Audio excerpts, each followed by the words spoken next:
Mike Jones Beats.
BBN Jack Frost. What's up, party people? How's everybody doing today? I hope everybody's having a beautiful day. Okay, hold on one second. First thing I want to say is this. Yesterday I wasn't able, before a Tonight show, I wasn't able to put out the videos that we were gonna. For everybody that don't know, what I like to do is I like to put out the videos for the day that we're gonna actually speak about during the Tonight show during the day. I wasn't able to do that yesterday. So today we're gonna have a proper conversation about the Lil Durk artist situation, and we're gonna have a proper conversation about the Rowdy Rebel being released, since I was able to go do everything that we needed to do, release a video or two for y'all guys to be able to go watch and see, and then we're gonna get into it. But first, hey, you see that sun? You see that sun? You see that sun back there? Yeah, that sun. Bang! Buildings. Real quick. First thing we want to do, though, is we want to give appreciation to everybody that pulled up to the saloon this morning. Shout out to William Summersville with the $5 drop. Boom, we done. With that being said, the saloon is absolutely open. For anybody that needs the Cash App, I'm going to put the Cash App right here. Hold on.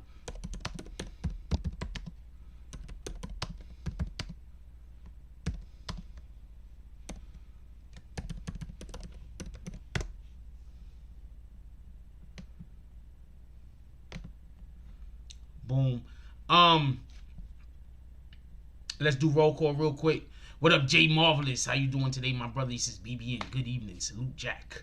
What up, D Vertical? Salute, my brother. How you doing? What up, Foot in the Ass Entertainment? Foot in the Ass Entertainment this Saturday. Everybody, this Saturday we're playing Foot in the Ass Entertainment's movie. This Saturday, I need y'all to cut off about a block for us to watch the movie, and then we might have a whole discussion about it afterwards, depending on how everything goes down. Foot in the Ass Entertainment movie is going to be playing it this Saturday. I'm not sure if it's going to be in the early afternoon or in the late evening. Pardon me. But we're playing it this Saturday. Foot in the Ass Entertainment's team, they put together a nice show, a nice movie. I think y'all guys are going to all enjoy it. What up, Rule? Don't nobody see them dots. Jones, he says, salute Frost, BBN family. What up, Michael Meath? He says, what's up, Jack Frost, BBN family. What up, Din? Happy to see you back, my brother. Happy to see you in a while. What up, BBN Network? Shout out to BBN Network putting that Cash App up. He's like, yo, yeah, guys, I need to pull up to the saloon. I need to drop something in the Cash App. As far as I know, he didn't put it there, but I think he said we need something like $7 to $10 drops to the Cash App. That's what I think he said. I'm not sure though. I'm just assuming at this point. Who else we got up in here? What up, Rain? Rain says good evening. Frost, BBN. I hope everyone is well, safe and warm. I hope so. Also, we actually had some rain today. I mean, snow today. So it snowed outside. I was like, what in the hell? I don't have no boots here neither. I gotta go remedy that situation. Anyway, who else we got up in? What up, Watts Games? Watts Games, you had one of the people faking like they was you earlier.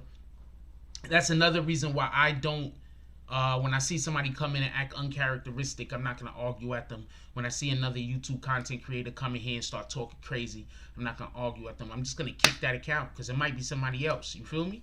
We're not playing none of them games. What up, Watch Games? Watch Games says, what up, fam? Make sure y'all stop by, hit that like button, smash it before in the room. Young Snow says, I'm tuned in, big bro. Salute, Young Snow. He said, snow coming down. It's crazy out here. Yo, I'm trying to tell you. Yo, I'm going to tell you the worst part about snow real quick. For all of y'all people that love snow, and y'all be like, yo, I can't wait for it to snow. Winter, white Christmas. No, nigga. No, N-word. I don't want no white Christmas. You want to... Okay, first of all, I'm fortunate because I don't wear shoes in the crib. I don't care where I'm going. I don't care where I live. I'm not wearing shoes in the house.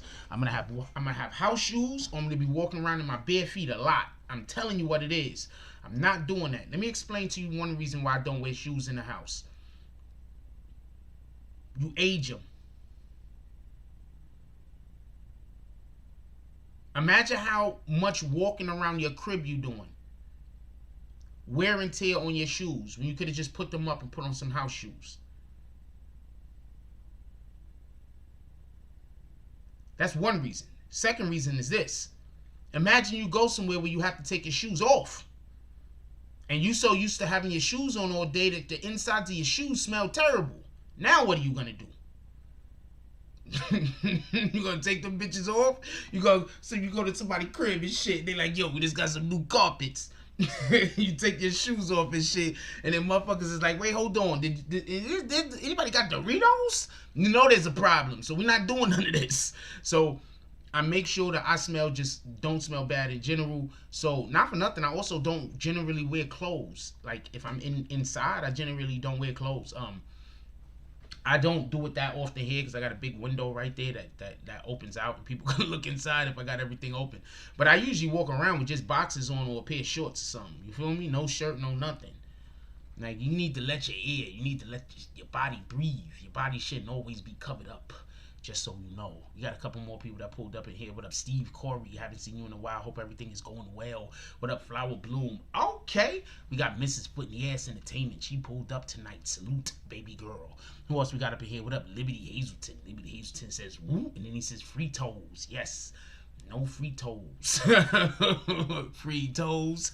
Anyway, what up, world famous Peter Method? He says, that's where you're going to pull out the powder and a hairspray. I don't know why, but the combination works great. Makes them smell like brand new. Look, I just prefer not to have my shoes or my socks on long enough for them to acquire a smell. How about that? Because basically, what happens is your feet are sweating, right? So you take your shoes and your socks off when you're in the crib.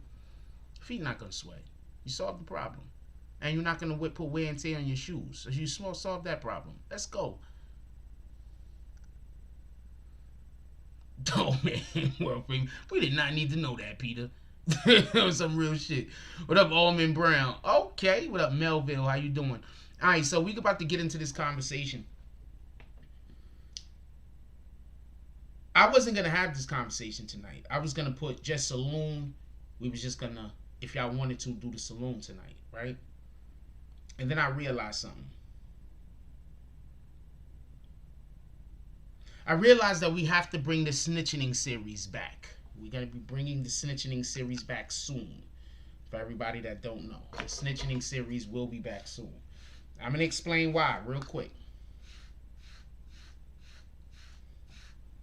There is way too many people going to court right now. There is way too many people going to court right now. What up, Ohana? Yeah. There's way too many people going to court right now.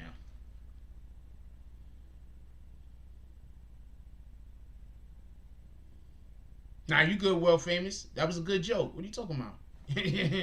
That one hit. There's way too many people going to court right now. That's right. Shout out to Liberty Hazelton. Liberty Hazelton's going on that vacation. There is way too many. Do you understand what I'm saying?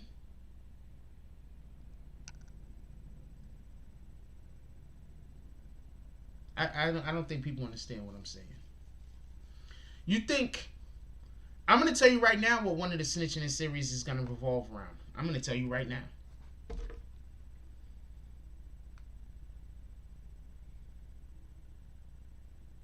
Fuck, I forgot to do something. I got caught up. I got so caught up.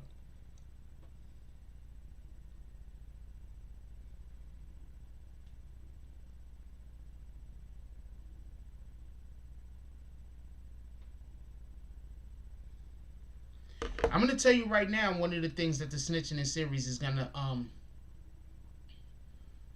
have to speak on, just so we can be clear.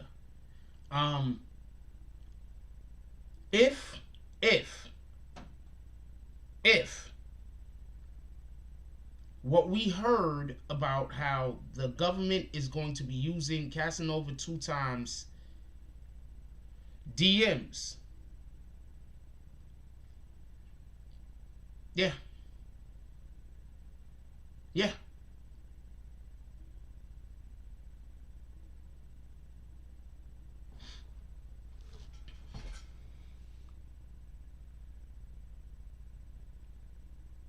I'm thinking that Little Vaughn is going to have to fight the case alone. The thing about it is this, and this is something that you have to understand, just so we can be clear. Boom. Okay, hold on. I think Little Vaughn is going to have to, Lil Durk is going to have to fight the case alone. I guess he had to be King Vaughn because it was just so many littles. It was like, yo, come on, man, we can't have another one. You feel me? But,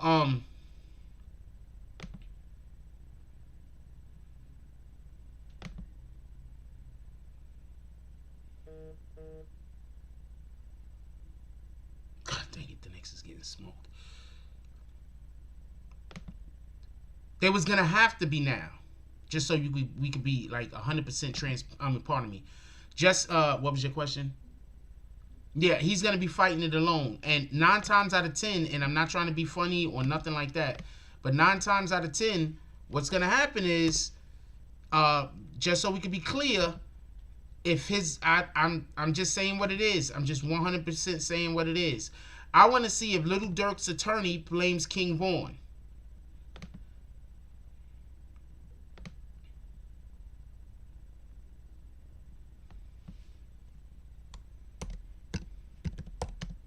I want to see, cause look, they can't blame King Vaughn, right? Like they can't do that, right? Because that would still be snitching, right? Even though King Vaughn has passed away, wouldn't that still be snitching? Am I wrong? Could we have a vote on that?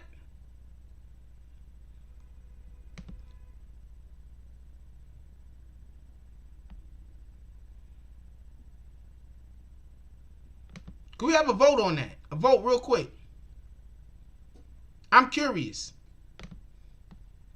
Even if King Vaughn has passed away, isn't blaming it on, because this is their rules, not mine. This is the whole no snitching rules, right? Even if King Vaughn passed away, you can't then say King Vaughn did it, right?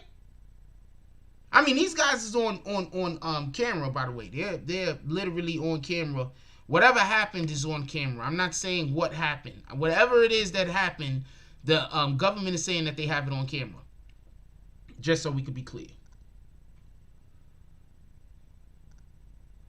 But even if he can't snitch, right? He can't. Isn't that snitching? I'm gonna let y'all answer. I'm gonna let y'all drop some answers real quick while I send out this thing. I'm gonna let y'all drop some answers real quick because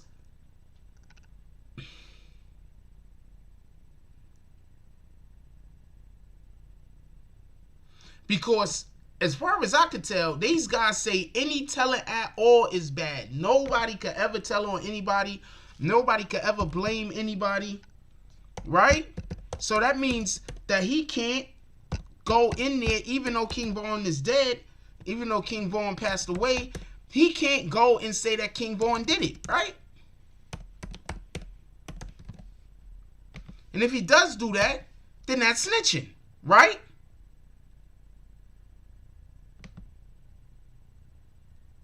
Look, I'm just asking. What the hell do I know?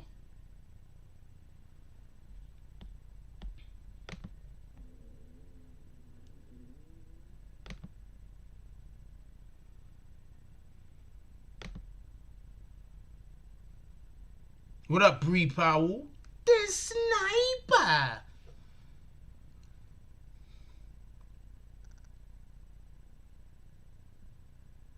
Yeah, those dudes is on camera.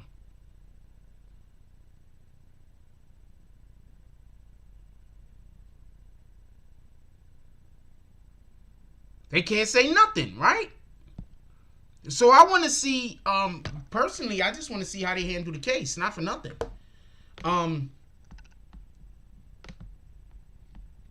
Because to me, as far as I know, the way that all of this is basically the way that they do this, or from what they've been saying is, you can't snitch at all.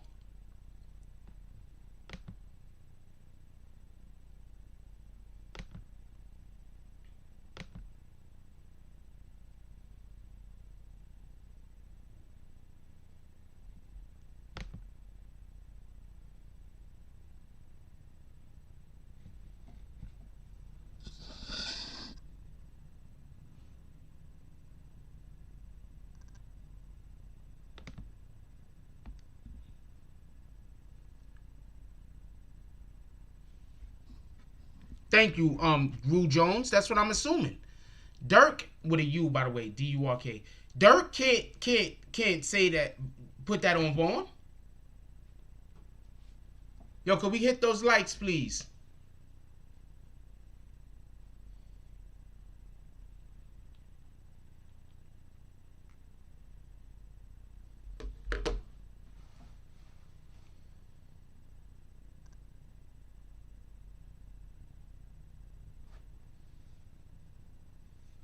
So that in itself, I want to see how that works out, because that's gonna be a snitching series if Durk tries to put that on Vaughn, and I'm gonna leave it up to you dudes, you guys, to decide on which way that goes. What up, C Graph? What up, Lovely E?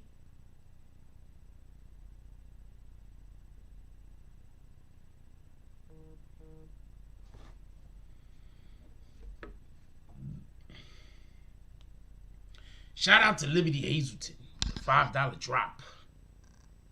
Liberty Hazelton pulls up to the saloon. He says, "Hey, this place, it looks like nobody's been here for a whole while." He looks around, he walks up to the bartender, he says, "Hey, bartender, drinks, please." Bartender said, "One drink, homie, that's $5.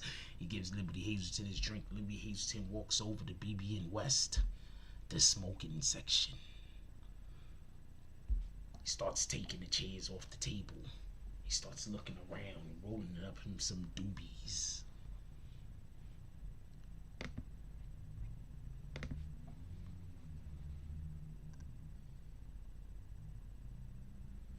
Yep. Wait, hold on. What do you mean you can see the blogs now saying rapper snitched on dead homies to be set free?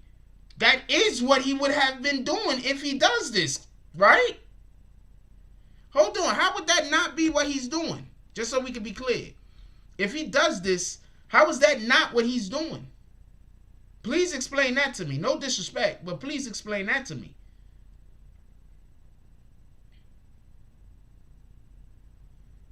He made a whole song saying, well, not a whole song. He had a bar in the song where he said, "Don't play that rat's music in the club. We don't listen to, don't play that little kids' music in the club. We don't listen to rats." Right? Am I wrong, or did he not say that?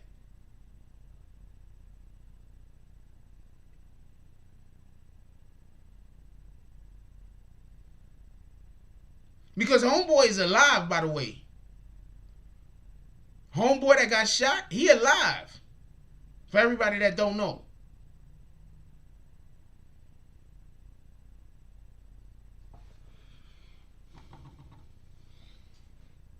Homeboy that got shot, he alive.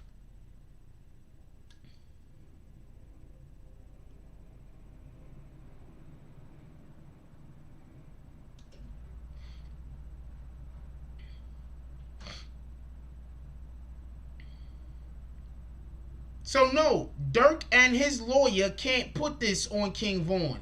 And there's video evidence. And as far as I could tell, they said from the video evidence, Durk had the gun. I might be wrong though. Soleil.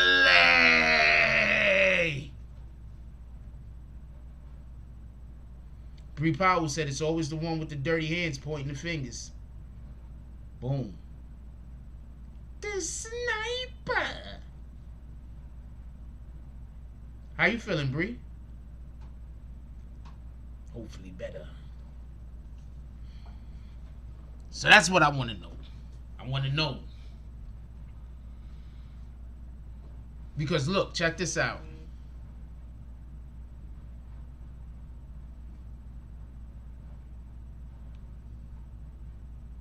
Give me 1 second. I'm gonna let y'all look at this this promo real quick for 6 in the morning. This is the movie that we will be playing Saturday morning on the BBN Network. We're playing this movie Saturday morning on the BBN Network. It's gonna air sometime between 1 o'clock and 3 o'clock Saturday.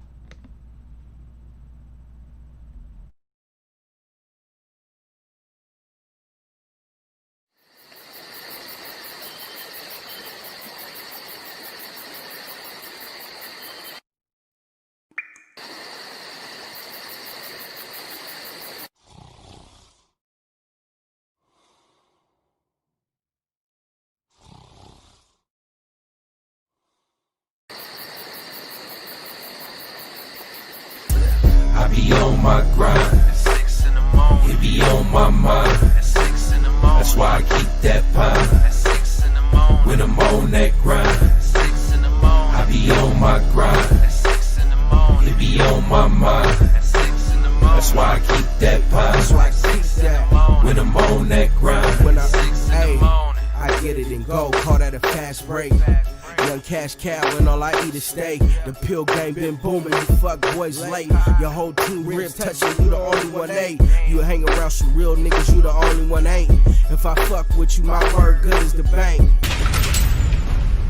Damn, if I knew 2 days ago what I knew right now, I wouldn't even be in this shit.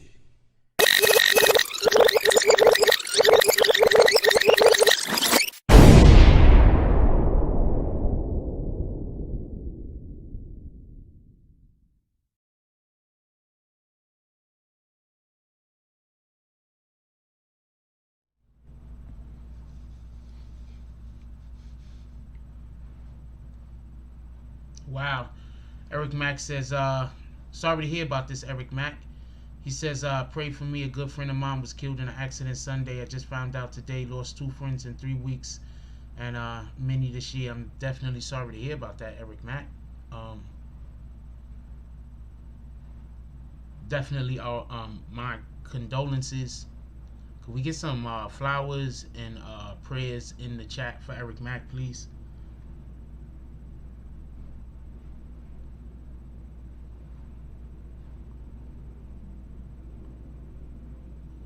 Definitely sorry to hear about your situation. That's a whole fact. Let's have a moment of silence for Eric Mack's friend. Did everybody just get kicked all at once?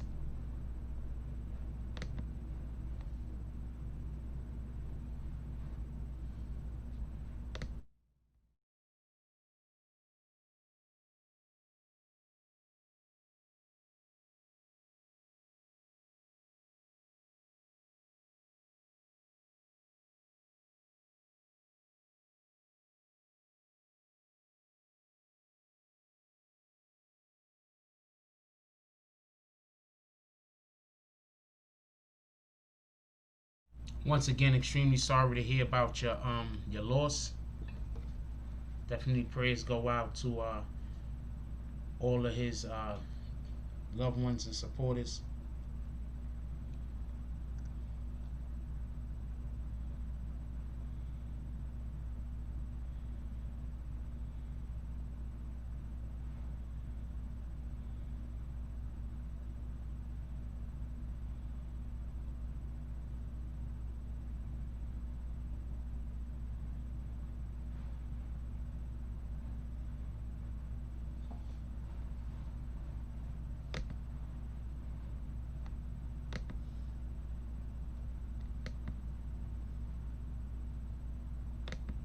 Give me 1 second. I'm supposed to be we have a jump off. I'm trying to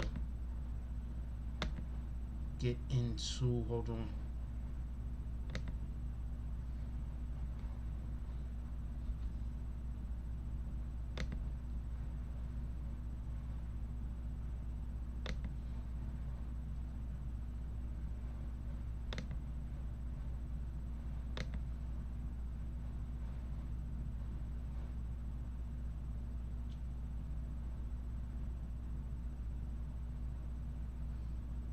Give me 1 second. We got a guest.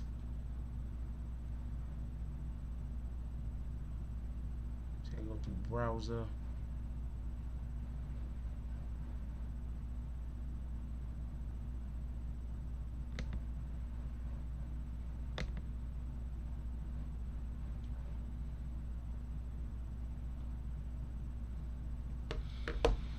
Okay.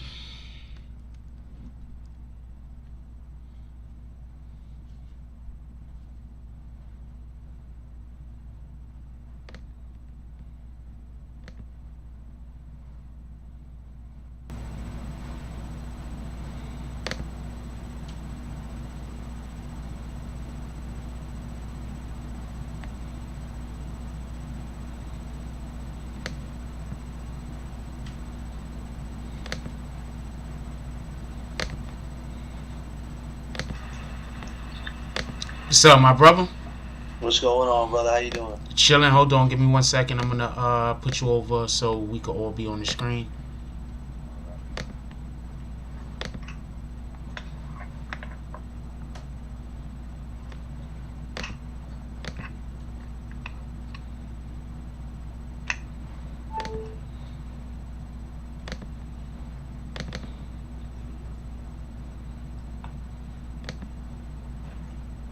Boom.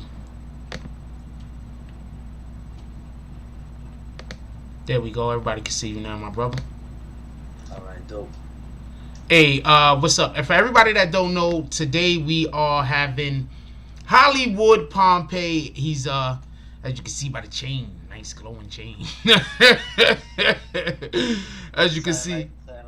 Yeah, that's the brother right there. That's the homie, and we're gonna talk to him. He's in the music. He's definitely he's really far into the music industry. He also has a couple of things to tell us, just to inform us a little bit about some of the things, because we need to hear more about what some of these artists do behind the scenes. I'm tired of people hiding all of their good deeds. I think too often people hide their good deeds. I'm kind of tired of it.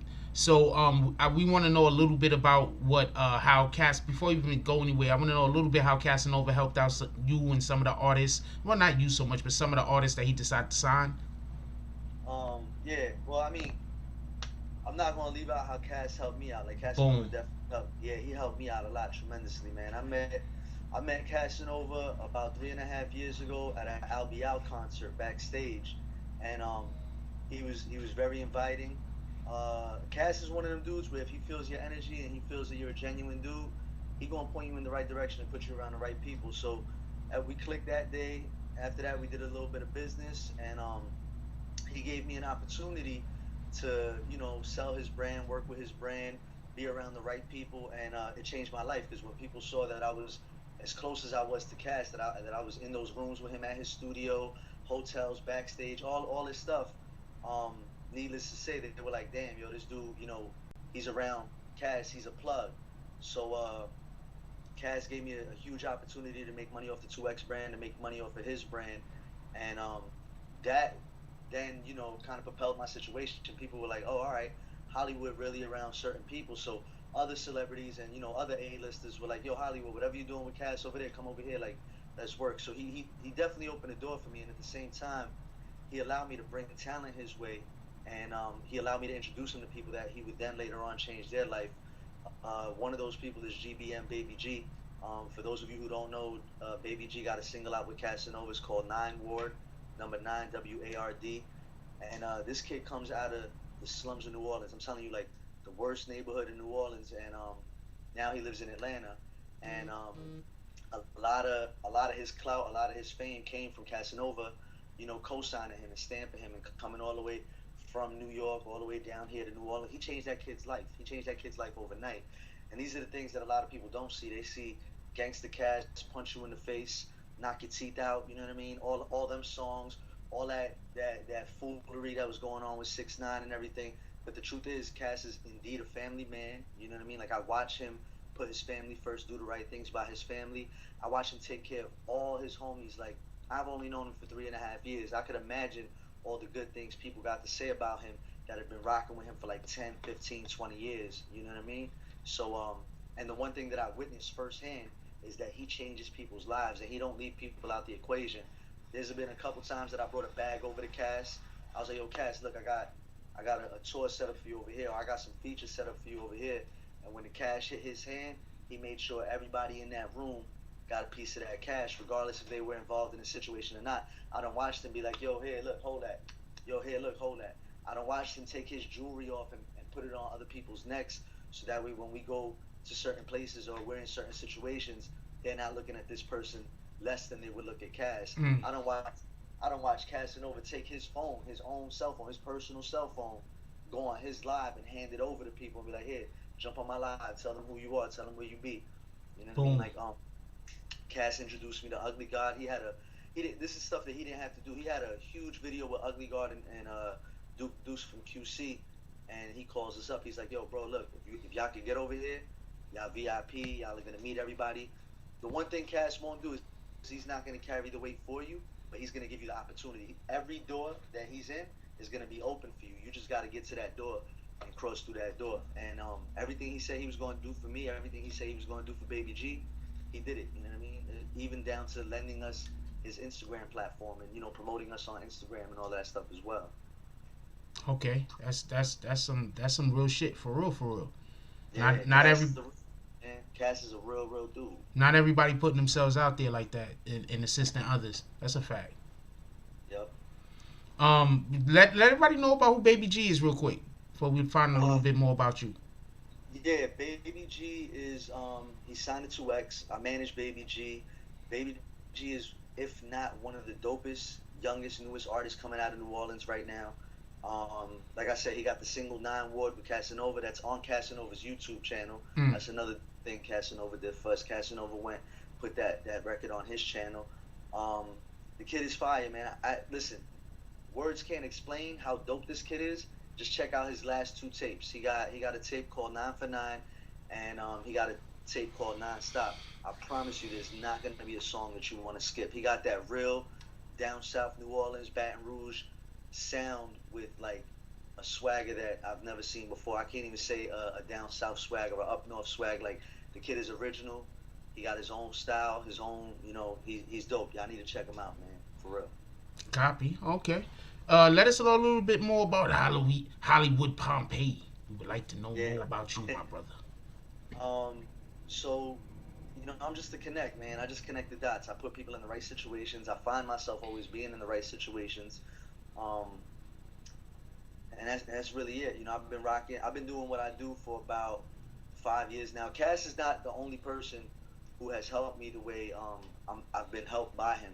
I also owe a lot of my success and gratitude to Fred the Godson. Rest in peace, Fred the Godson. Because if I wasn't moving around and if Fred didn't open certain doors for me, I wouldn't have been in the situation that I was in with Casanova. So, you know, that situation, even though the two they didn't work together, it was just one of those things where people knew my face because I was always running around with Fred the Godson. So there was an opportunity for me to do some work with Albial, Free Albial, another dope dude, man, another dude that, you know, people just know the gangster side of Albial, but they don't know how Albial really helped people aside from the gangster stuff. Like, Albial is the one that put me in the room with Casanova. You know what I mean? Like, he's the one that set that situation up for me to meet Casanova and to work with Casanova. But long story short, I was doing some work with Fred the Godson. That work that I was doing with Fred led me to the situation with Albial, and then the Albial situation led me to the Casanova situation. And the Casanova situation kind of just like kicked in the door for me. That just took me to a whole another place. But all my gratitude and all my homage goes to Fred the Godson, because he's the one who planted the seed for me in this industry. He's the one that told everybody. He told Jim Jones, he told Gilly, he told all these people, like, look, Hollywood is the, I can curse on here? We try not to, but I want you to let all your emotions out, my brother. Hollywood is the motherfucking plug. He is the Connect. And that the reason why I got the name The Connect is because of Fred the Godson. Like, my name was just Hollywood Pompeii. There wasn't a stamp on what I did or who I was or any of that stuff. I was just a young man out there trying to get in where I fit in. And when Fred saw what I bring to the table, my ability to sell, because that's really what these artists keep me around for, is my ability to sell. I've sold features for Fred the Godson. I've sold shows for Fred the Godson, sold out shows. Like, I put Fred the Godson on stage and sold out venues. My ability to sell things for Albial, to sell that brand. I sold a couple shows for Albial. My ability to sell Casanova verses, Casanova tours. You know, we sold a tour for Casanova. So when Fred saw my ability to sell, my ability to, you know, just deal with people. I'm a likable person. I'm approachable. I'm not arrogant. I don't feel like I'm better than anybody. When Fred saw that, he was like, yo, bro, you the Connect. Like, you got all the plugs. You know everybody, and you know how to put it together for where it makes sense. The first time Fred the Godson ever did a song with Gilly the Kid, that was me. I put that record together. You know what I mean? It was Fred the Godson, some kid from Reading, Pennsylvania named OTH, and Gilly out of Philly. And, you know, Gilly's up there. Yeah, that's a fact. We fuck with Gilly. Salute to Gilly. Salute to Gilly. So, you know, to be able to even orchestrate that, you know, you need to know what you're doing, and you need to be approachable and likable. You can't just be approachable, but you got to be likable. That's a fact. To get somebody like Gilly and to get somebody like Fred to, you know, unite and do a record and then bring out the whole community. We brought the whole community of Reading out. You know, that takes some work. So I didn't realize what I was doing, though, until Fred gave me the name to Connect, but still, it didn't really click then until I got with Casanova. And one day we were in New Orleans. I was in New Orleans with Casanova, and Cass said, bro, like, what you do has value. Like, there's people that went to school for this. There's people that got degrees for this, and they're not executing it at the degree that you're executing it at. You feel what I'm saying? So, like, you need to put your number on that, and you can't be out here working for free, man. Like, because a lot of the stuff that I did was just, I was trying to, you know, I was paying my dues. I was just trying to earn my way. So I did a lot of stuff for free, and a lot of stuff that kind of went overlooked, but legendary situations. Like, the first time BG's son ever got on a plane was with me. You know what I mean? This is BG from the Hot Boys. We talking about BG, Bling Bling, Cash Money, Lil Wayne BG. Like, we talking that dude. And I took BG's son from New Orleans. We flew all the way out to Philly. We flew out to Philly. I introduced BG's son to Gilly. Gilly knew who he was because Gilly used to be signed to Cash Money as well. So this is like back in the day. This is like early 2000s, I think. So Gilly was signed to Cash Money. BG was signed to Cash Money. Gilly told me some wild stories about him and BG. They're real good friends. So there was an opportunity for me to take BG's son to go meet Gilly. His name is Lil Doogie. Shout out Doogie. Y'all want to follow him? His Instagram is OTS Doogie. That's DOOGI, OTS Doogie. So I took Doogie all the way out to Philadelphia. We chopping it up. We building with Gil. And then I hollered at Gil. I was like, yo, Gil, why don't we put your son, Cheese, because Gilly's son raps. His name is YG and Cheese. And I was like, yo, why don't we put Cheese on a record with Doogie? I think that'd be so dope because, you know, you was Cash Money, BG was Cash Money, and now we take the kids and we put them on a record. And we got them in the studio. We put them on a dope record. You know, I facilitated that whole situation, put that together.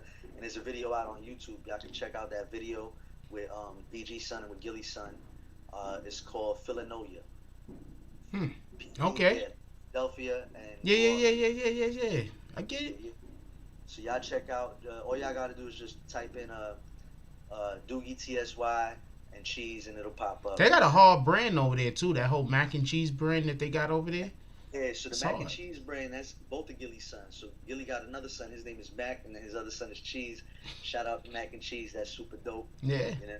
So yeah. So that and that's what I do, man. I put situations like that together that normally wouldn't happen. Like I remember the one time I did an event with Fred. This was this was actually my third event with Fred. I had Fred the Godson in the room. I had Casanova in the room, Gilly the Kid in the room, Jen Gates in the room, OT the Real, that's the white boy out of Philadelphia that's making stupid noise right now. Pop from the Barbershop, we talking about Biggie's right-hand man from back in the day. Had Pop from the Barbershop in there. Shout out to Pop. Pop is my man. Pop is a solid dude. Pop also helped me a little bit in this industry, you know, just by connecting the dots with certain people. And it was a legendary night, man. I'll never forget toasting that night. And those are the kind of things that I do, man. That's what I put together. Another night, it was me, Fred, Jim Jones, Gilly. It was crazy, man. Then there's another event that I put together, but there was a storm in New Orleans, so I couldn't get on the plane, so I missed my own event. Oh. But Javante Davis pulled up, Fred the Godson, Dave East pulled up. Like it was just, and that's what I do, man. Like, you know, and a lot of these people do this out of love for me. Like, there's really no tax. Like, I might cover, you know, their room and board and all of that stuff because they're doing me the favor of coming out. But I know how to put it together to where it makes enough sense that somebody's like, yeah, you know what, Hollywood, you got that going on. Just make sure I got a little table, make sure that my people's taken care of, and I got you off the love, bro. You know what I mean? You owe me a favor, but I got you. Copy. Okay, you that dude. That's a whole win, man. That's a whole fact. Don't let nobody tell you different. So you said you have the artist that you're dealing with right now from New Orleans. You said that he moved to Atlanta now. Yeah, he's in Atlanta now. So is there besides what does he have coming up that you would like to tell us about? Right now we pushing 9 Ward. I mean, 9 Ward is the single, so we pushing the single, but 9 Ward is off the mixtape Nonstop. So that's number 9 STOP. Make sure y'all check that out. And we pushing that tape right now. We got some other stuff in the cut. We working on some things. He's with a really big producer in Atlanta right now. I'm not, you know, due to paperwork and stuff like that, I'm not at liberty to say the producer's name.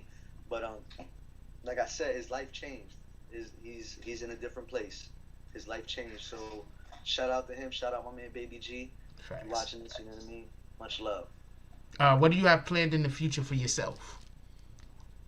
Just continue, just keep connecting the dots, connecting bigger dots and connecting dots. Like, you know, I'm getting ready to work with some artists out of Belgium right now. There's some up and coming artists out of the Germany area, and I feel like I've done a lot over here. I can continue to do more. There's more to do here, but the world is my playground, man. So I got my passport ready. I'm ready to head out to Germany and start working with some artists over there. I want to see if I can help create situations, break situations, and kind of like, you know, bring that wave with this wave over here, and kind of, you know, hip hop connects people, and I feel like I'm the connector, I'm the connect. So I feel like it's my job to kind of make these connections where people normally wouldn't make these connections, kind of like create unorthodox situations that turn into lit situations. Okay, got a question. Okay, so what do you think about this whole Brooklyn drill music scene? What's your opinion on that?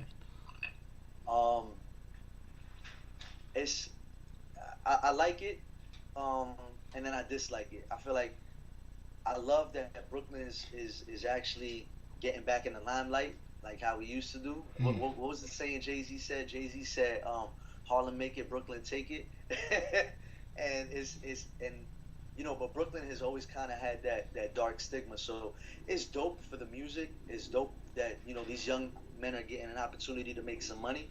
But I would also like to see if some of these young drill artists could transition and do something else. It's cool to do the drill music, yeah, that's lit.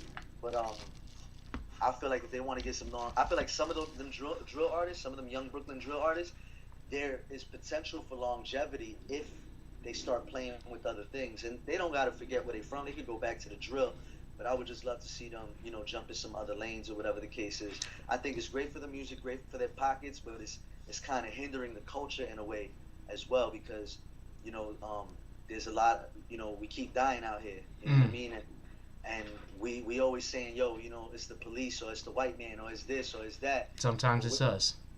We're promoting that narrative, you know what I mean? Like, and, you know, I'm not trying to be all happy-go-lucky with it. You know, I love my fair share of gangster music and fair share of gangster movies, but I feel like we're at an imperative time where we need to kind of alter the narrative a little bit, you know what I mean? And just kind of focus on staying alive right now.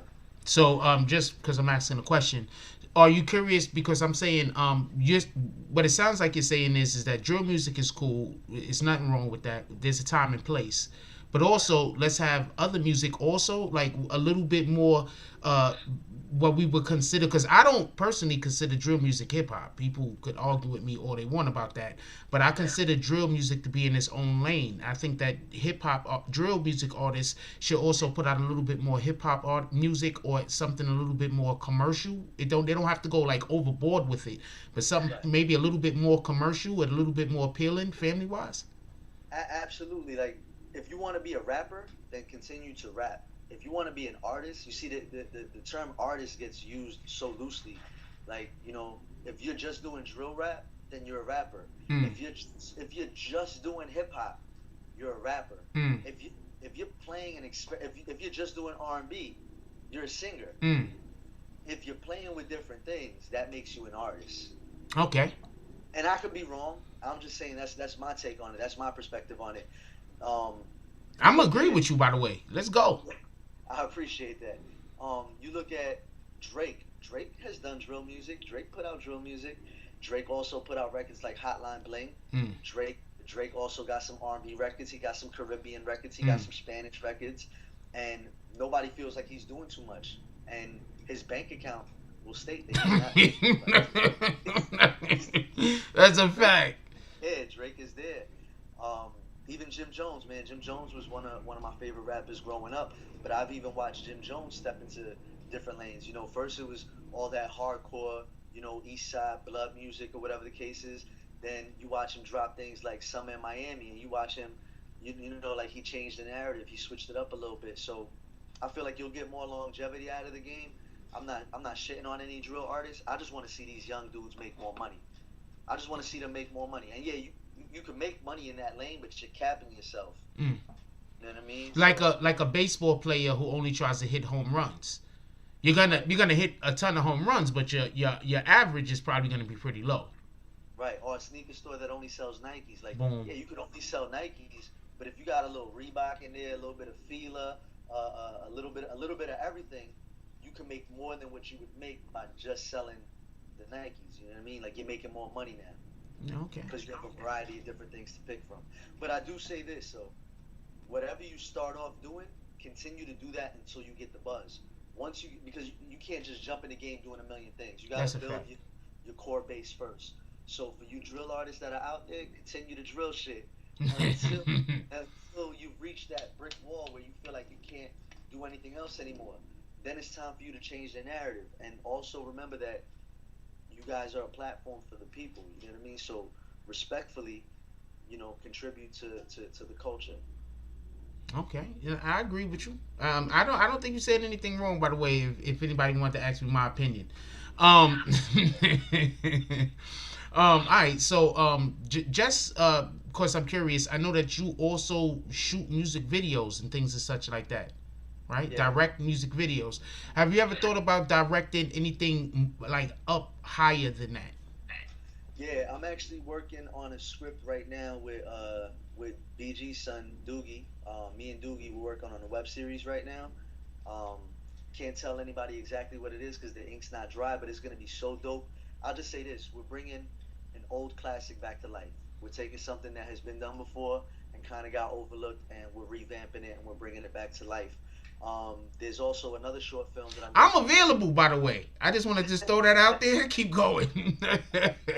Well, there's also another short film that we're getting ready to put together with Chi-Chi from Scarface. Remember when he says, Chi-Chi, get the yayo? Yeah, so we're getting ready to work on something with Chi-Chi and John Elite. John Elite was the hitman for John Gotti back in the day. So we're working on a film with him, and we're working on a web series with Doogie. So we probably won't be going into production until end of 2021. Right now, we're just kind of doing the screenwriting, getting all the legalities taken care of, making sure the ink is dry on everything. But yeah, so we're working on some of that stuff right now. Okay, good to hear, because you just made me think about that when you're just talking about how drill rappers should do what you're doing, but at the same time think about expanding. So I had to just think to myself that you must also be thinking about expanding, because it seems like this is your train of thought. Absolutely. I don't want to be stuck in the music industry forever. My end goal is to put out a couple films, maybe start, transitioning into the film industry, doing what I do in the film industry, doing what I do here in the hip hop industry and the film industry later on. Okay. That sounds like a whole win. Yeah. Okay, so currently in hip hop we have a problem where it seems like uh, the violence has spilled over to the point where some rappers have been getting caught up with not just legal problems, but I'm not asking you to speak on anything specifically, but I just want to know, how do you feel in general with all the violence that has been spilling over from the music into actual life? Um, Honestly, like, and this is not me just defending the artist. There's a PTSD in the culture right now. Mm. I feel like artists in the culture have PTSD, man. Like we've been dealt a shitty hand. Like, there's a lot of police brutality. There's just a lot of crime. We have trauma from our ancestors, which is not that long ago. You know what I mean? Certain people's grandparents still remember having to, Yeah. eat in the black only and being segregated from the whites only.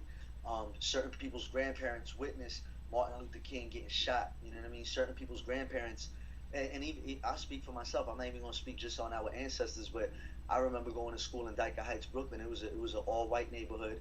I got my ass beat going to school, like, because of the color of my skin and because my family was different from all them white kids in that school. I've dealt, and I'm not gonna say my age, but I'm in my 30s, right? Mm. I don't want to put my age out. Copy.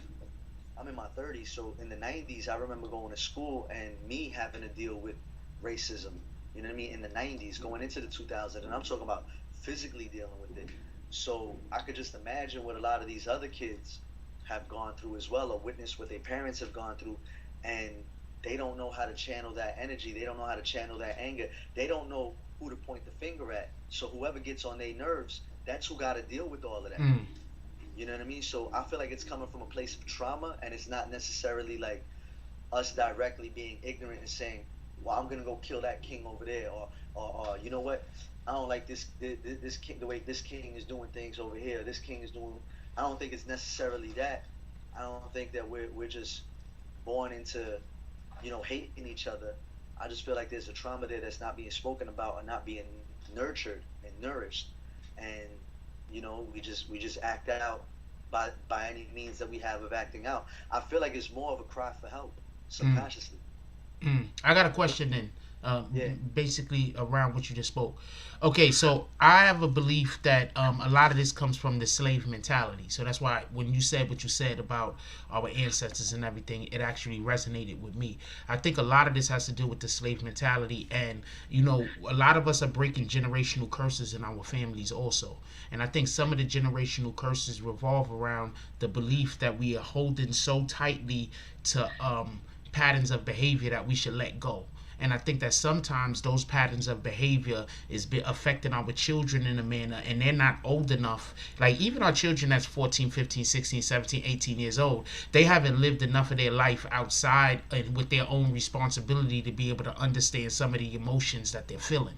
So I think that that's also why we might be having some of the problems that we have in our community, because at the end of the day, we have people that we can't look at each other as, I'm not going to say as equals as much, but not because we think less of the other person, but because we have an instilled sense of thinking less about ourselves. So I think that that's what might be happening to some of the situations out here where individuals are just not caring enough to not murder, or not caring enough to not harm each other. What would you say about that? No, I agree. Why should they care when nobody's caring that their lights are off? Mm. Why should they care when nobody's caring that somebody's dad got killed by a white cop? Mm.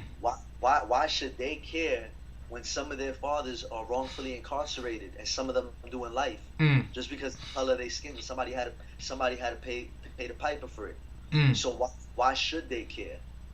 That's narrative. Why should they care? So I understand the riots. I understand the violence.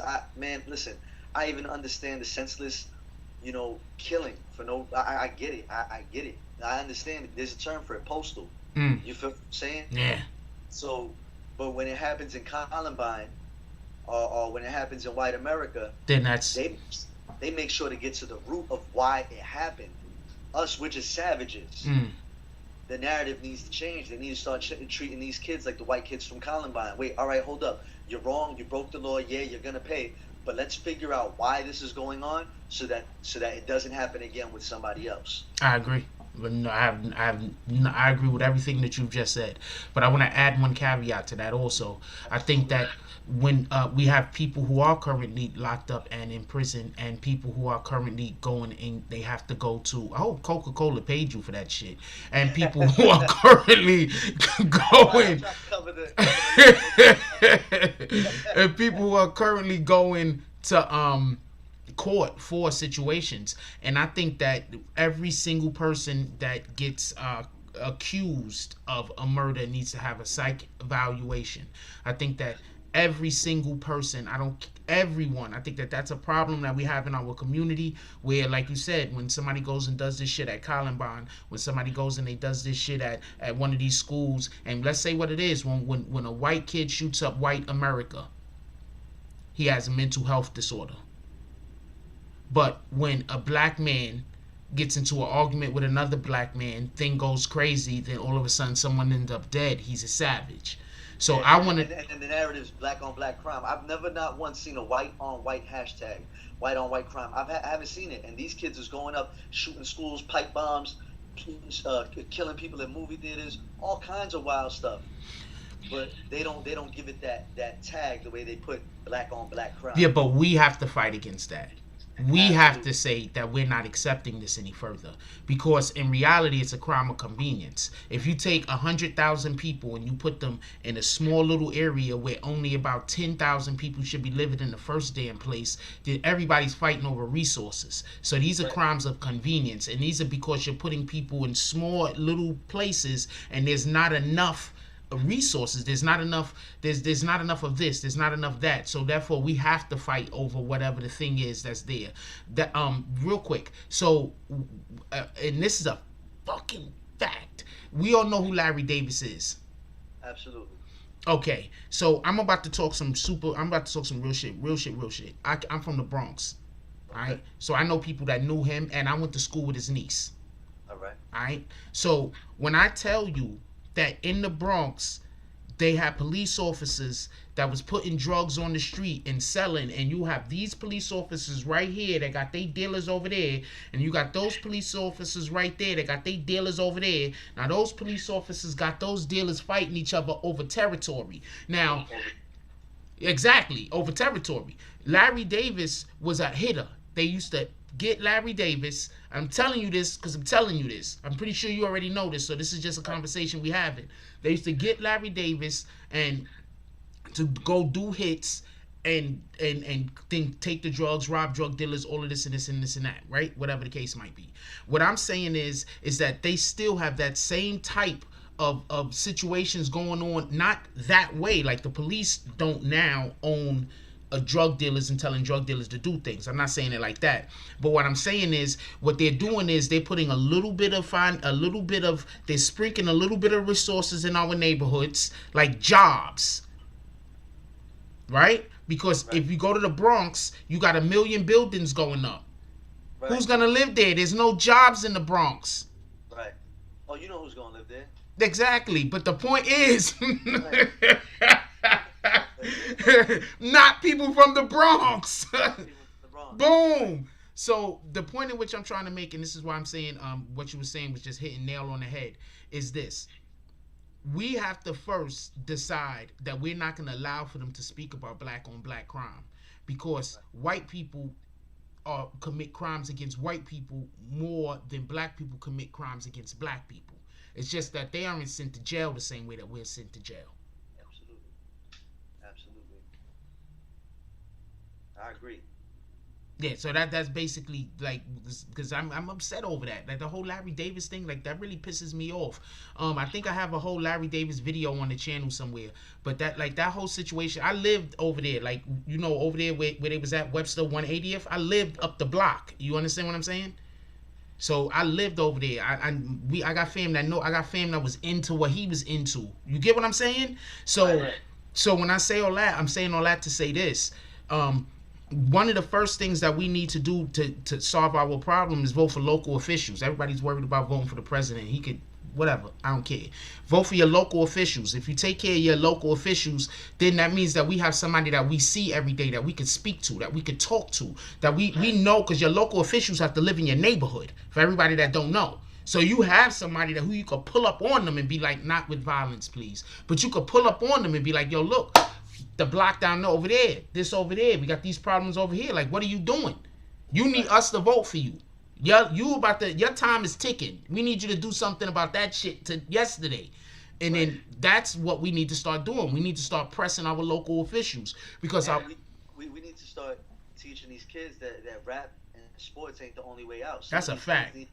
They need to be pushed into these offices. That's a fact. There's a lot of bright kids that will end up going and getting a decent job at Google or a decent job at a law firm or this or that, when they're qualified and they're really geared to being a local official or to being in some sort of politics, but there's nobody at the house saying, hey kid, you know what, you'd make a good senator or you'd make a good governor. That's a fact. We need to start pushing that narrative. Listen, and I'm not saying this to be funny, but I am saying this to be funny. Not everybody's built to be a rapper or a ball player. That's a fact.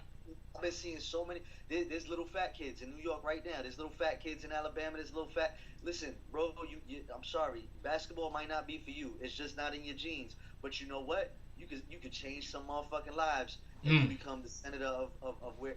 And the parents need to start pushing this narrative as well. I'm gonna agree with you. Well, you're not saying anything that I can disagree with. When you do, I'm gonna point it out. But you haven't yet, okay? But because if you don't know about this channel, we do argue over here quite some bit. Right. So, but you know what I'm saying, nothing I can disagree with. But I want to take it a little bit further. Also, I don't care if you are an individual who are athletically inclined. There's only but so many positions left. So if you're gonna go for that basketball scholarship, use that scholarship. Go play basketball. Play your ass off. Work your ass off to be good on that basketball court. But that doesn't mean not to go get your law degree. That doesn't mean not to go get your degree to be an accountant. That doesn't mean that you can't go learn some communicative skills to allow for you to be able to be a politician. So yeah, go do all of those things that you want to do. You want to be a rapper? Fine, be a rapper. You know, you can rap about the gospel too, homeboy. So there's other things that you could do other than what everybody else is doing. We need to start teaching our kids to be individuals. Now I'm going to say something. I'm not trying to shoot at no rappers at all. Not, you know, proverbially or whatever. But what I'm saying is, we have a lot of rappers that if one rapper get hot, everybody else start biting off of them. That's the type of mentality we have to get rid of. We have to get people back to wanting to be innovative. We have to get people back to wanting, you know what? I want to be a leader, right? But I don't just want to be a leader. I want to do things that make me qualified to be a leader. And that's what we have to start instilling in our kids. Confidence to, you know what? Screw this. I'm going to step off of this ledge. I'm going to jump out this window. Not for real, because we need y'all here. But proverbially, I'm going to jump out this window and I'm going to fly. I'm going to jump in this water and I'm going to swim. That's it. There is no drown. Right. Absolutely. No, I agree. I definitely agree. There needs to be that push. That push needs to start coming from our generation. Our generation is doing a horrible job at giving these kids that push. Our generation is trying to be them kids. You know what? I love what you said right there, because we have too many people, and I'm not throwing darts at nobody, but we got too many people that they always want to blame the generation that's coming up next. They always want to blame the younger kids. It's not always that. It's that we're not giving them the right direction sometimes. You want to know who's standing on the block all day talking to your kid? Some dude that don't got no job. He's standing outside all day talking to your kid. He see your kid walk past. Now your kids done said hi, chilled with him a couple of times, probably smoked a couple of blunts, and this dude is telling your kid about life. And he don't got no job. He's sitting on the corner. He got the same underwear on for 3 days. This dude is telling your kid about life. So we need. You know what they call him? You know what they call that man? OG. Yeah. Unc. Yeah. Or OG, right? He's OG or he's Unc. Yeah, that's a fact. That's crazy. So yeah, we need to be more active in our child's life and tell them, look, this is what you need to do. That is what you need to do, but not in a harsh way. In the way of, look, I want you to do this thing, but you know what I'm gonna do? I'm gonna walk some of these steps with you until you can do it by yourself. And I think we don't do enough of that. No, I agree. I completely agree. I completely agree. Because apples don't fall far from trees. Boom. Apples don't fall far from trees. So whatever them kids is doing, them parents ain't got no choice but to accept that the root was them. Yep. And if you don't spend time speaking to your child, somebody else will. Somebody else will. Yeah. Yep, absolutely. And then they're gonna go send them on a dummy mission. You're gonna be wondering why your child is locked up in jail. Yep, with Unc. Yeah, that's a fact. Hold on. Crisis, I don't got your yeah. You mind if I let somebody join this chat with us? Yo, Crisis, shoot me your email real quick. Shoot me your email. You could join. Let's go. He's a good brother. I have him on here quite some time. And oh wow, Cuban Link is definitely. I don't even know why I opened up the IG. That was a whole accident. I need to stop opening up IG on the show. I'm like, gotta dig it, baby girl. Them gams. Anyway, yo, shoot me your email, man. Yo, and definitely, I want to say I appreciate you. They actually was having a thing the other day, and I wasn't able to make it because I gotta make my Tonight Show for reasons. Okay. Right? With Mr. Swipey and them? Yeah. I what happened is it was gonna be too late, and I have to be able to make. I can't explain why, but I have to be able to do my Tonight Show, and I have to do these are the staples of my channel. I can't not do these things. You understand what I'm saying? So I wanted to go so bad, but it was just, for reasons I wasn't able to make it. So I just want to just let you know I really do appreciate being invited. I hope I could be invited to something else in the future. You feel me? Man.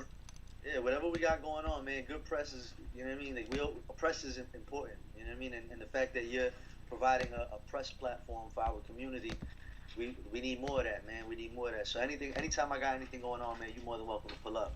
Appreciate you. More than welcome to pull up.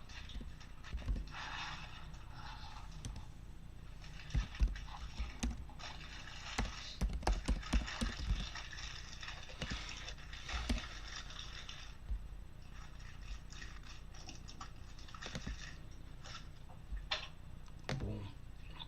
All right, I sent it.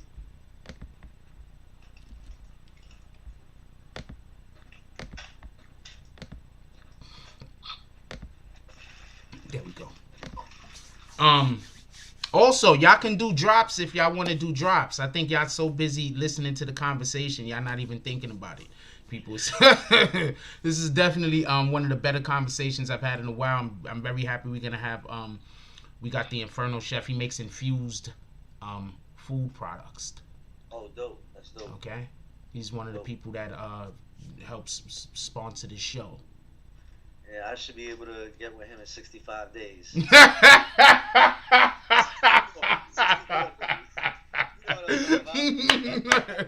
Yo, he's in Florida now too. Boom. I would get with him 64. I got 64 days left.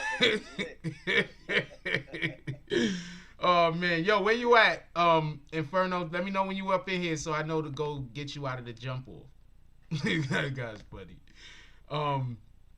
Yeah, so yeah, he makes infused products. He's a man. I like everybody, damn yeah. All you gotta do is not do weirdo shit. I like everybody. Right. Yeah.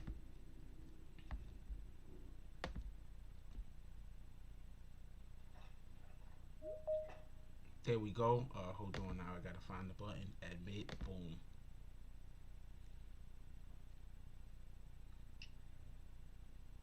You got everything off on me. You got your camera off. You got your mic off. Hope you got your clothes on. What's going on over there? Funny as hell. What up, homie? Yo, my man said you got the mic on, you got the Got everything off, man. I hope you got your clothes on. Yo, What's up, my brother? What you wanted to add to the conversation? No, so I was just able to join in. I love everything that y'all talking about. I wanted to try to point something out that you was talking about a little bit earlier today, like about in terms of the type of content when you was talking about YouTube doing a yearly scrub. You know what I mean? Like the type of content that you put out, you don't do the salacious stuff. Nah, I try not Like, to. yeah, you might cover some of the stuff that's like a little bit dramatic, but for the most part, can y'all hear me? Cause I got the Yeah, we hear you. Come on, we got you. Go. Yeah, so for the most part, like you might cover some of the dramatic stuff, but you be covering the positive, the negative, the good, bad, ugly. It's like a family cookout with you.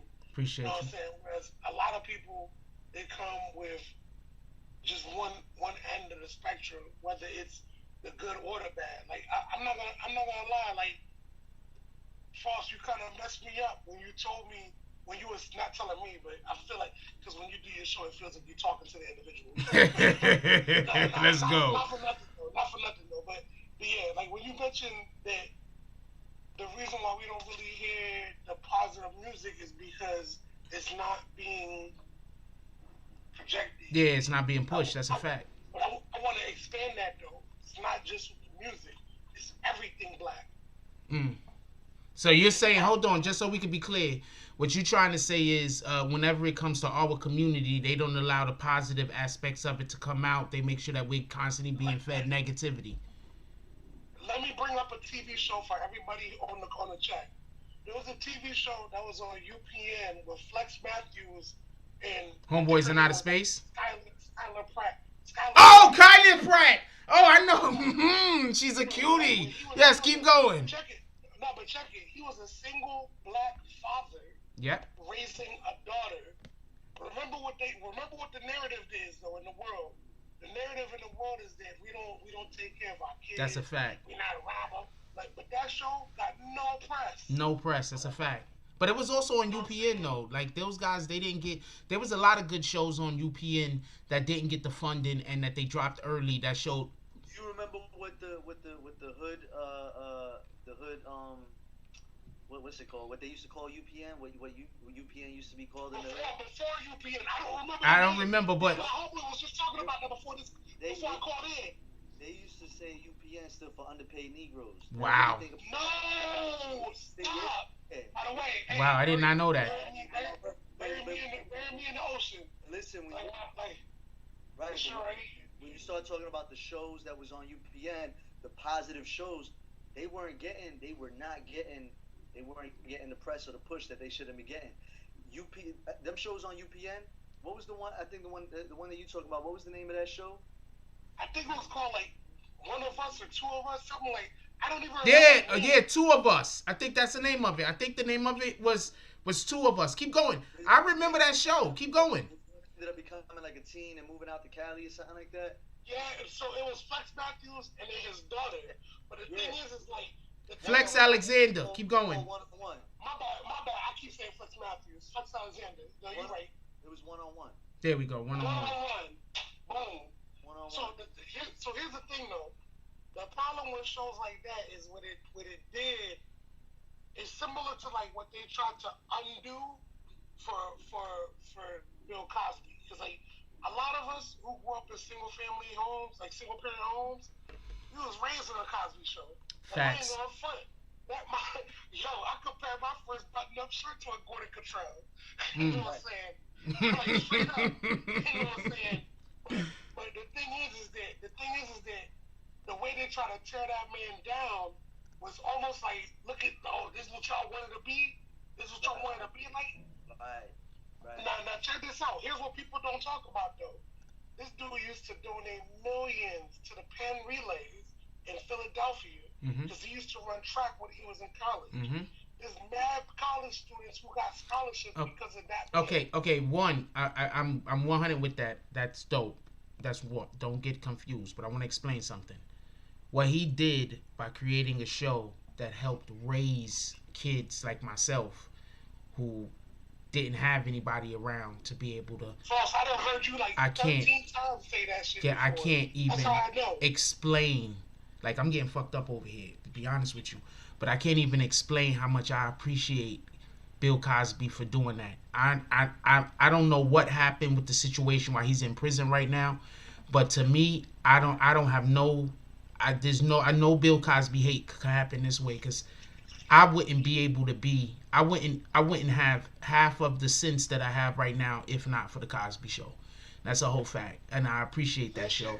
I wouldn't even know how to treat females or women, or I wouldn't know. I wouldn't know how it felt by watching that show. It allowed me to understand how it felt to have a mother. I have no I can't explain to you how much. So there's no Bill Cosby hate could come this way to me. Period. That's one. Two. Hold on. You got to give all of us a chance to talk. Crisis. You got a lot to say, but the rest of us is in here too. Hold on. Okay, so hold on. And this is the second point I want to make about what you were saying. You are right. They do make sure that only the negativity is put out in our community. Because I'm going to say this. There's YouTube channels that all it is angry black men. But that's something that they want the world to see us as, angry black men. So when I do a video over here and I'm not talking about angry black men shit, and I'm over here and I'm speaking about things that are positive, I feel, I'm not saying that this is what YouTube is doing. Shout out to YouTube. I appreciate the fact that they allow for me to have a platform on here. I'm extremely grateful.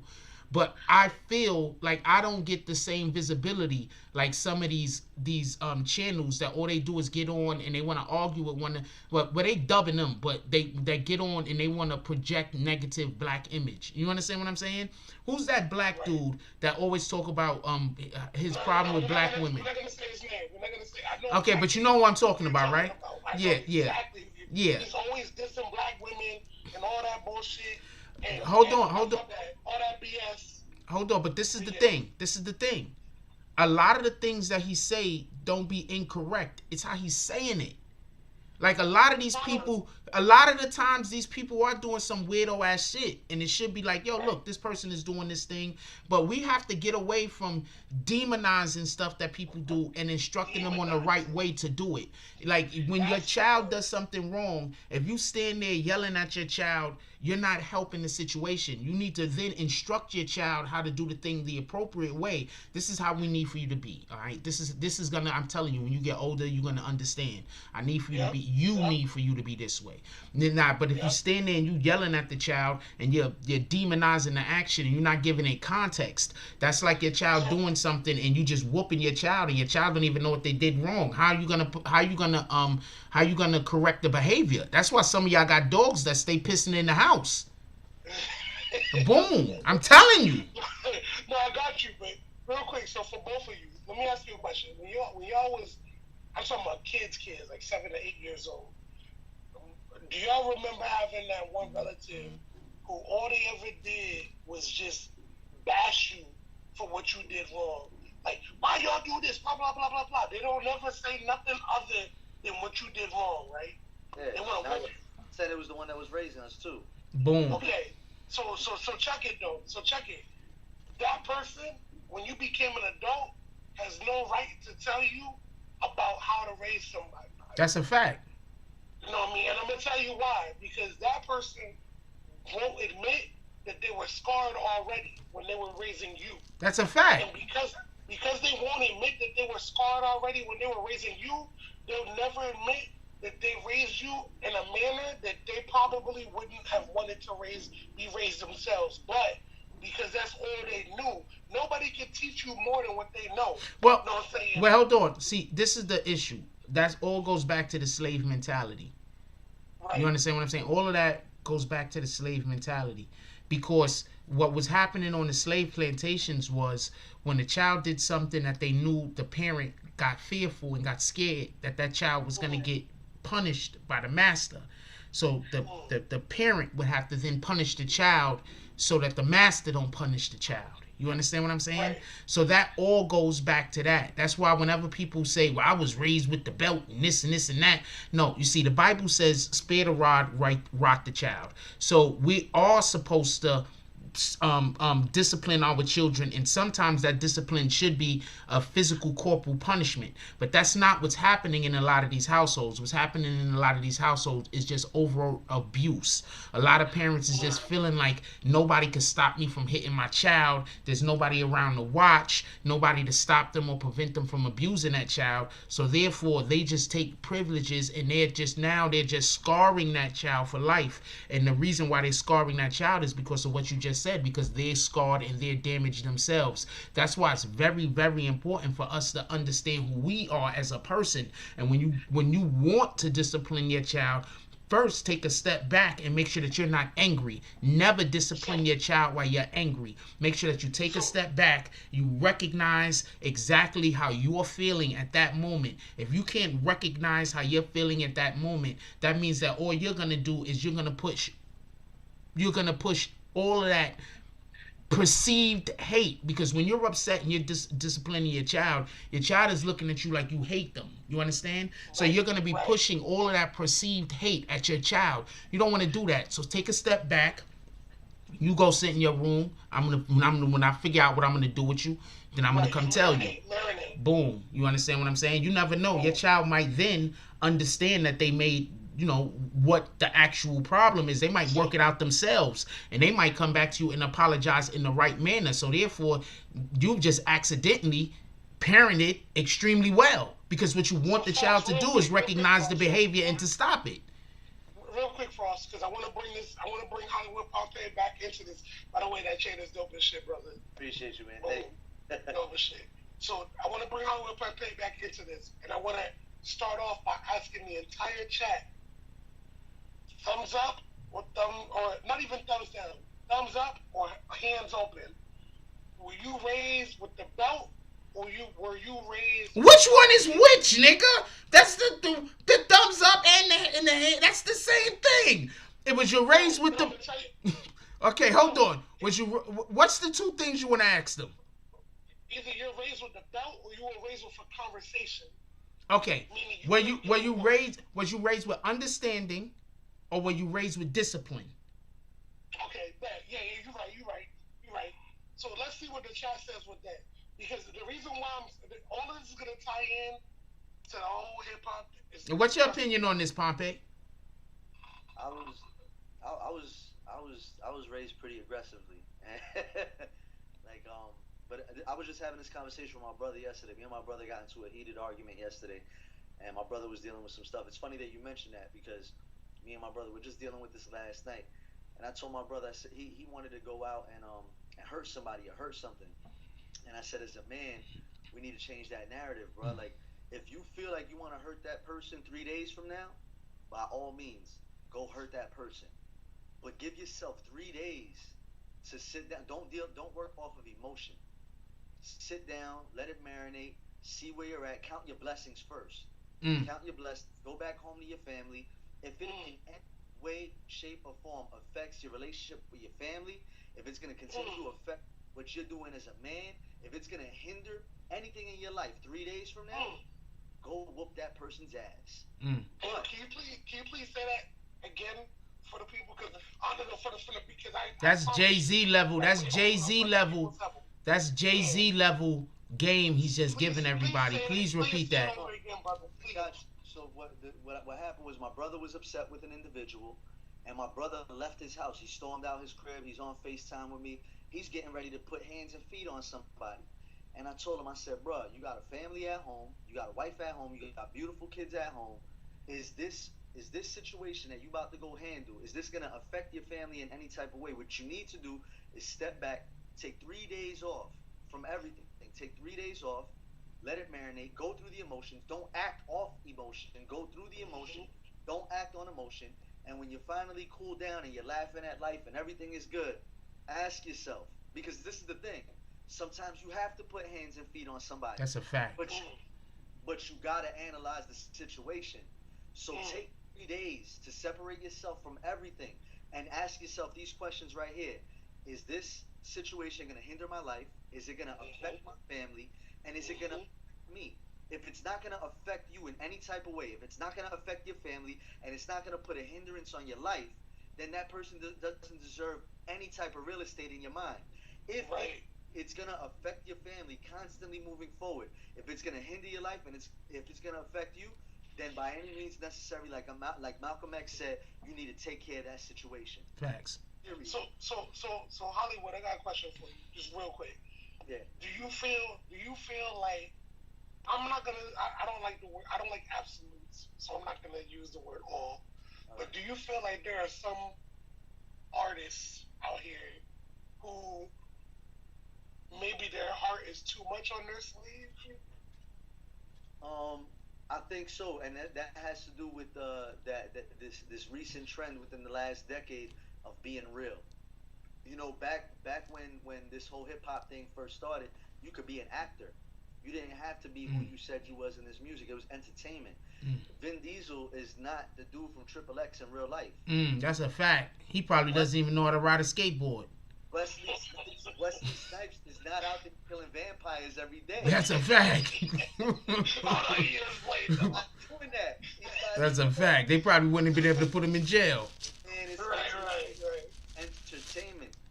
So I don't know where and what happened and how it happened, where a rapper who is entertaining the world had to really be what he said he was. And I feel like when that happened, it shifted our culture, right? It shifted our culture, and now people had to wear their heart in their sleeve. People had to stand 10 toes down on everything that they said. They go into jail behind their raps because they too real. That's a fact. They rapping about the things that they doing in these streets. They incriminating themselves, and it's because they're not entertainers anymore. They real niggas. I used to have a hold on, Crisis. I used to have a dude that was on this. Pardon me. I used to have a dude that was a part of this channel. He used to say that the reason why he didn't like Nas is because Nas didn't live his raps.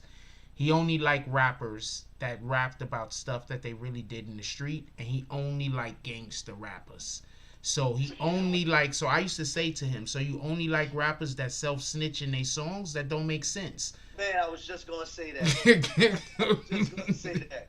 So you like dudes telling on themselves. Yeah, that don't even no. But this guy, he also claims to be like a super hard guy. I'm not shooting at him. I just want to explain the situation. Right. So what I think the problem is this.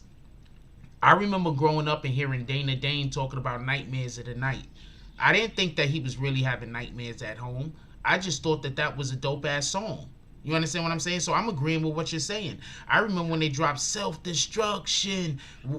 So I remember when they dropped music like that. You understand what I'm saying? I remember when artists made music in order to make us laugh, joke, and be happy. Now it looks like the only person that's doing that is Lil Duval. Am I lying? No, facts. Lil Duval ain't even a... The only reason why Lil Duval's able to do that is because he's not stuck in one lane. Like, that dude has so many different talents. No. And nobody expects him to only make one type of music. Also, Lil Duval isn't out here trying to be the toughest dude on the block.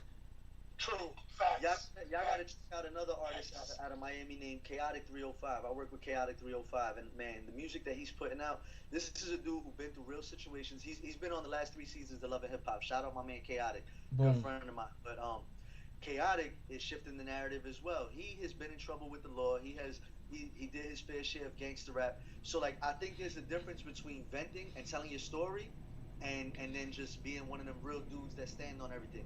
Chaotic has shared his story, but he also entertains people as well. So it's all right to share your story. It's okay to get that stuff off your chest. But if the last 3 albums you drop, all you doing is telling on yourself, then bro, this is why I love NBA Youngboy. NBA Youngboy is so dope because some people might say, oh, he only raps about the things that he does and this and that. Nah, NBA Youngboy is telling his story.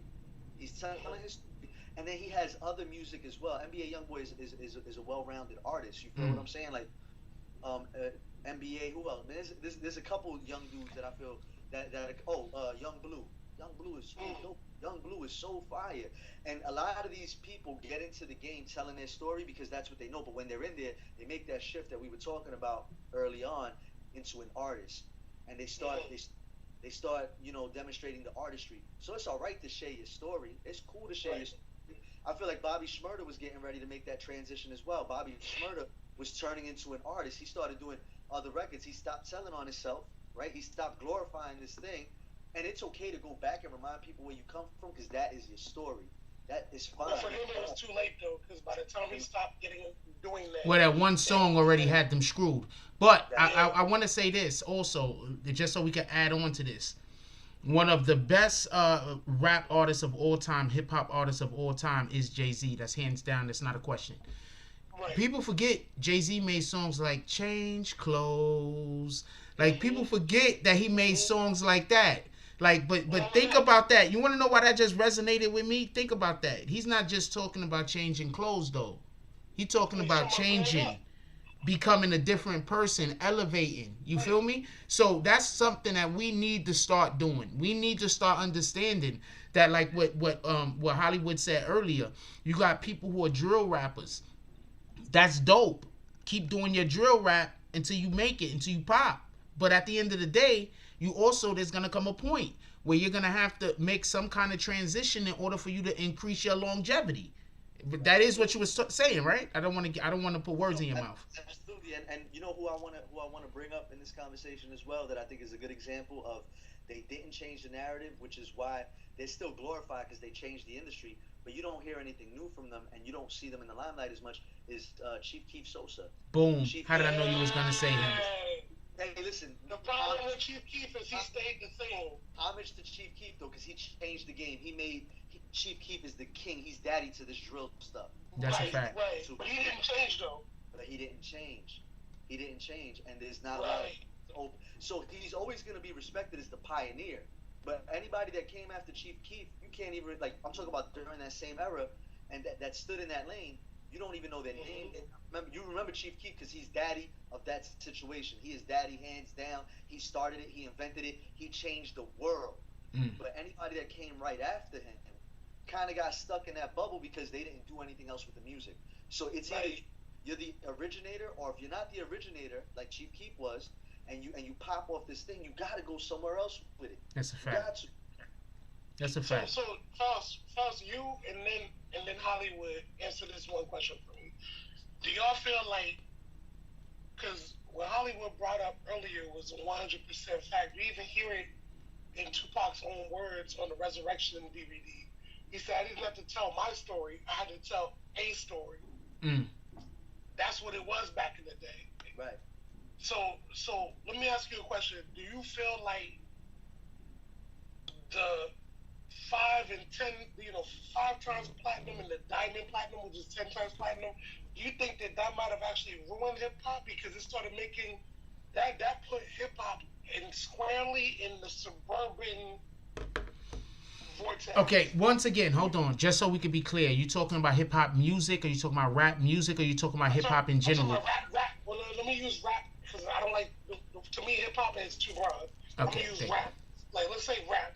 Do you think that when rap, because honestly, hip hop to me is when... Okay, hold on. I'm going to answer your question. Just so we can be clear. I think what happened is that when rap first came about, right, everybody already knew. Okay, think about it like this.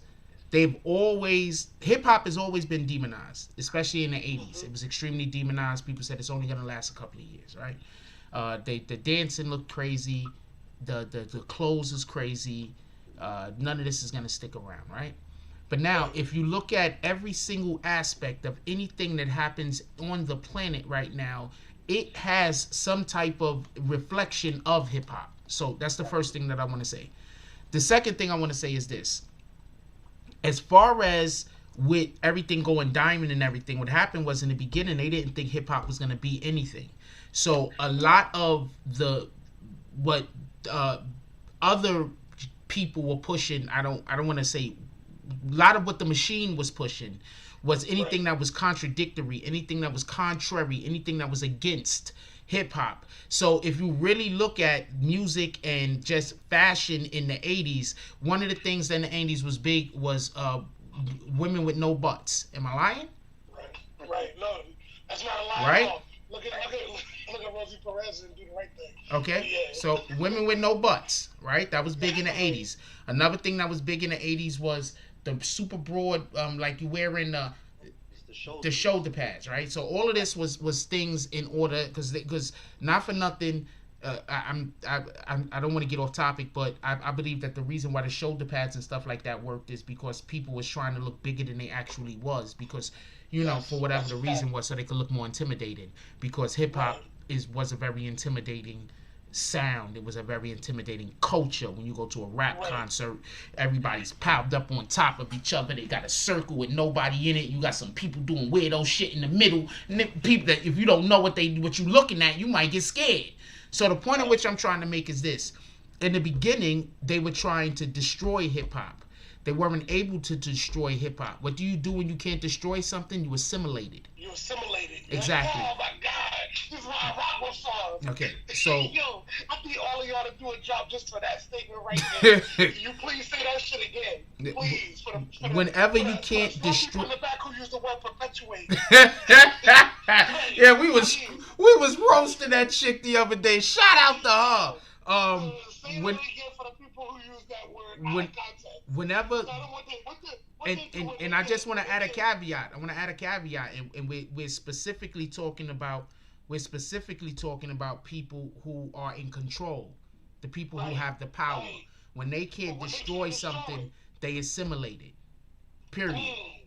Right? So what happened was when the music, before it even started going diamond. This is what I'm trying to explain. I get what you're saying, but what I'm saying, this is before it even started going 10 times diamond, 20 times whatever. This is before all of the money was actually, what happened was they already saw the trajectory. Remember, you got people who it's their job to determine how much money that we're going to need to spend at this company in the third quarter. In the beginning of the damn year. 5-10 years from now. Exactly. Exactly. So what basically happened, in my opinion, is they saw that they were not going to be able to remove hip hop. It was too popular, and they themselves probably also started liking it. You understand? I never thought about that part though. That they themselves started liking it. So it's not going nowhere. So I want to get Hollywood's input on this. But before you speak on this, Hollywood, I just want to bring up something real quick, because what Frost just said made me think of this. When Leo Cohen did his interview on The Breakfast Club, everybody was so offended by the way he was talking.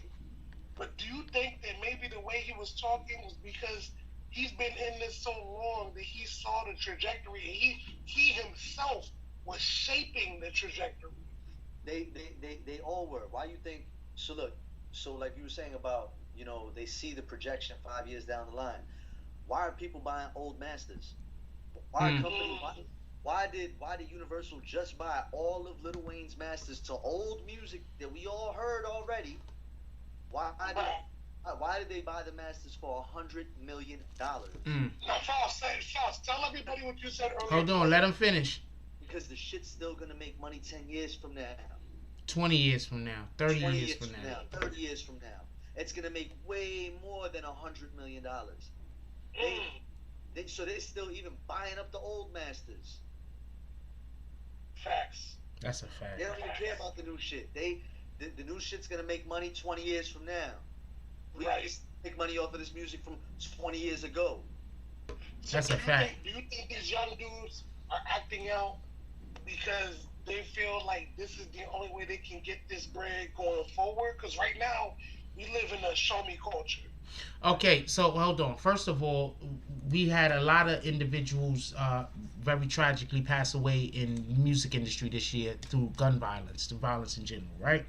I think a lot of that particularly had to deal with the COVID situation, because a lot of people weren't able to go tour. A lot of people weren't able to go show up to the strip club and get their bags.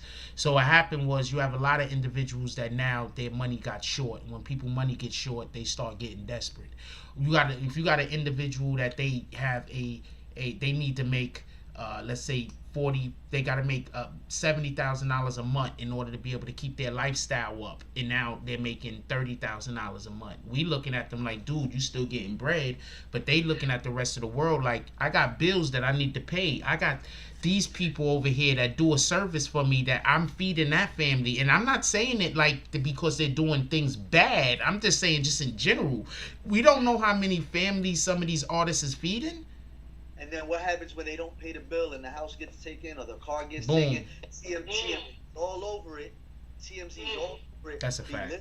Belittling the people in our culture. That's a fact. So they don't want to be on TMZ as this rapper just lost his house or this rapper just lost his boat, because that's the narrative. The narrative isn't COVID took the house. The narrative isn't due to the economic crisis. This person just foreseen this unfortunate situation. The narrative is this black man just lost his shit. What did he do wrong? So what you're saying is there's nothing, no